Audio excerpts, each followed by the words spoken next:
Namaste, I am Abhijit Jadhav, astronumerologist and tarot card reader. Welcome to my channel. Welcome to एक शक्ती परिवार. आजच्या एपिसोडमध्ये जाणून घेणार आहोत आपण एप्रिल मंथमध्ये जन्मलेले लोक, एप्रिल महिन्यात जन्मलेले लोक, त्यांचा स्वभाव काय आहे, त्यांच्या फायनान्सेस कसे असतात, त्यांचे lucky colours, lucky numbers, lucky days यांची चर्चा करणार आहोत. पण त्याआधी जर तुम्ही माझं चॅनल सबस्क्राईब केलं नसेल तर प्लीज सबस्क्राईब करा आणि बेल नोटिफिकेशनसुद्धा प्रेस करा, जेणेकरून एव्हरी वीक रिलीज होणारे एपिसोड तुमच्यापर्यंत पोहोचत राहतील. चला जाणून घेऊयात आता एप्रिल मंथमध्ये जन्मलेल्या लोकांचा. एप्रिल हा महिना तुमच्या पूर्ण कॅलेंडरमध्ये चौथा येतो, त्यामुळे या मंथवर मंगळाचा प्रभाव असतो आणि मंथ चौथा असल्याकारणाने याच्यावर राहूचा किंवा हर्षलाचा प्रभाव असतो. मग ही लोक कशी असतात, त्यांची स्वभाव वैशिष्ट्य कशी असतात, हे लोक कंटिन्यू कार्यरत असतात, स्वभावाने तापट असतात, उद्योगशील असतात, एखादी गोष्ट करण्यासाठीचं धाडस त्यांच्यामध्ये असतं. या लोकांमध्ये नवीन गोष्टीसाठीचे लागणारे प्रयत्न करण्याची जिद्द असते, चांगली ताकद असते, आपला स्वतंत्र बाणा असतो, कार्यशीलता असते. सहनशक्ती या लोकांची थोडी कमी असते. एखाद्या गोष्टीवर जर निर्णय घ्यायचा असेल तर ते पटकन निर्णय घेतात. ॲनालिटिकल पॉवर त्या लोकांची चांगली असते.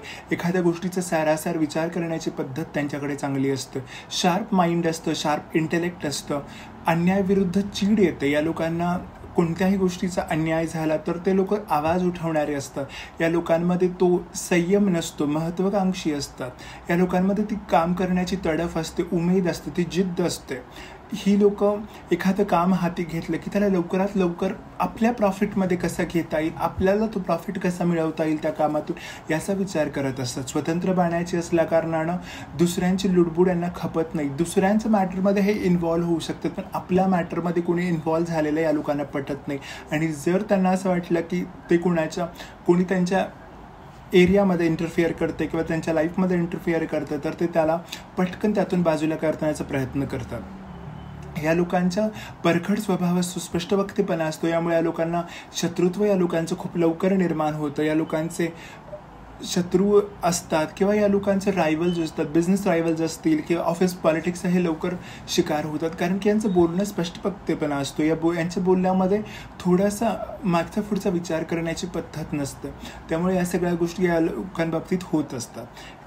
आता यांच्यामध्ये जी पॉवर असतं, यांच्यामध्ये जे पोटेन्शियल असतं, जे स्किल असतं, जर त्यांनी व्यवस्थित चॅनलाइज केलं, त्यांच्या एनर्जीजला व्यवस्थित चॅनलाइज केलं तर हे लोक खूप चांगल्या पद्धतीने काम करू शकतात, खूप चांगले ॲडमिनिस्ट्रेटर होऊ शकतात. आता या लोकांच्या फायनान्सेसचा विचार करायचा झाला तर ह्या लोकांमध्ये एक चांगली उद्योगशीलता असते, स्वतंत्र बाणा असतो. या सगळ्याचा उपयोग जर त्यांनी त्यांच्या करिअरमध्ये केला तर त्यांना फायदा होतो.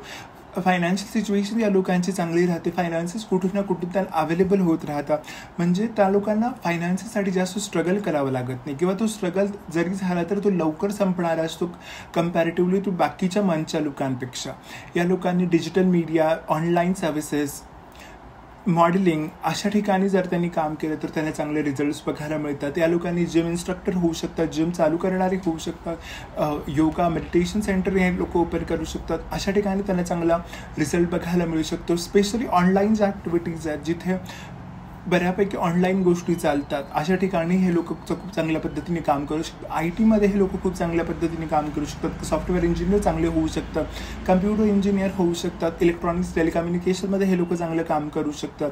ओव्हरऑल हे लोकांना बऱ्याचशा ऑप्शन्स अवेलेबल असतात आणि त्यातून ते बऱ्यापैकी चांगला रिझल्ट त्यांना बघायला मिळतो. जर या लोकांची हेल्थ बाबतीत विचार करायचा झाला तर बारीक किरकोळ ताप वगैरे यासारख्या गोष्टी त्यांच्या चालू असतात.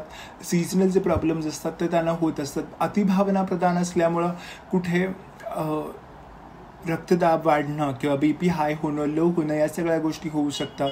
या लोकांना पोटाचे त्रास होऊ शकतात, ॲसिडिटीचा त्रास होऊ शकतो. स्पेशली जे डोळे, दात, पोटाचे विकार या लोकांना वारंवार होत असतात. त्यामुळे त्यांनी त्याची काळजी घेतली पाहिजे. आता हे झालं त्यांचा स्वभाव बघितला आपण, हेल्थ बघितली, वेल्थ कशामध्ये मिळू शकतात ते बघितले. आता आपण बघूयात त्यांचे लकी डेज, लकी कलर्स, त्यांनी त्यांच्या लाईफला बेटर करण्यासाठी काय केले पाहिजे याची चर्चा करूया. जर लकी कलर्सचा उपयोग करायचा झाला तर लाईट कलर्स त्यांच्यासाठी जास्त लकी ठरतात. लाईट ब्ल्यू कलर त्यांच्यासाठी लकी ठरतो, लाईट ब्राऊन कलर त्यांच्यासाठी लकी ठरतो. जर डेटचा विचार करायचा झाला तर मंडे, संडे, वेन्सडे हे त्यांच्यासाठी लकी ठरतात. जर लकी नंबर्स बघितले तर 1, 4 हे 1, 4, 3 हे नंबर त्यांच्यासाठी जास्त लकी ठरतात. 4 जेवढा मिनिमम वापरता येईल तेवढा मिनिमम त्यांनी वापरला पाहिजे. त्याच्याऐवजी त्यांनी 1चा उपयोग जर केला तर त्यांच्यासाठी जास्त लकी ठरतो. जर डेज बघितले, डेज आपण ऑलरेडी पाहिलेत, कलर्स पाहिले. आता त्यांनी कोणाची उपासना केली पाहिजे किंवा काय असं केलं पाहिजे जेणेकरून त्यांना चांगले रिझल्ट्स बघायला मिळतील.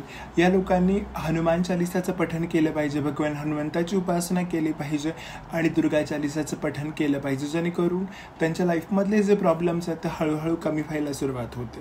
त्याचबरोबर या लोकांनी राहूच्या मंत्रांचा जप करणं, राहूच्या जो नवग्रह स्तोत्रामधला मंत्र आहे तो किंवा राहूचा पुराणोक्त मंत्र आहे तो, याचं पठण करणं ते त्यांच्यासाठी जास्त लकी ठरतं.